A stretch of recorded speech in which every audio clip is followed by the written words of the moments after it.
Welcome to our channel. Today we how to log into Vanguard personal investor account, secure access step by step clearly. Begin by opening your web browser. Type in the Vanguard website URL and press enter. Once the Vanguard homepage loads, locate the login button. Click on the login button to proceed. You will be directed to the secure login page. Here, enter your username in the designated field. After entering your username, move to the password field. Type in your password carefully.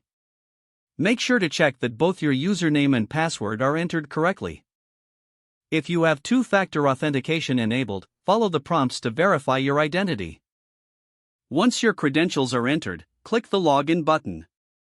After a few moments, you will be logged into your Vanguard personal investor account. Take a moment to familiarize yourself with the dashboard and navigation options. If you encounter any issues, use the Forgot Username or Password link for assistance. This will guide you through the recovery process if needed. For added security, always remember to log out when you are finished. If the page does not load, refresh the browser or try again in a private or incognito window. Make sure you are using the correct email address, then retype it carefully to avoid small typos. If your password is not accepted, use the reset option and create a new strong password you can remember. Check your spam folder for verification or security emails, then complete any requested confirmation steps. Enable two-factor authentication if available to improve account security and reduce unauthorized access risk.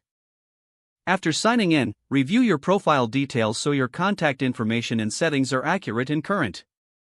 If you see an error message, note it down and try again after restarting your device and internet connection. Log out when you finish, especially on shared devices, to keep your account and payment information secure.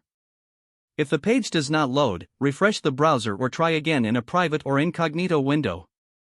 Make sure you are using the correct email address, then retype it carefully to avoid small typos. If your password is not accepted, use the reset option and create a new strong password you can remember. Check your spam folder for verification or security emails, then complete any requested confirmation steps. Don't forget to like this video and subscribe to our channel for more step-by-step tech guides.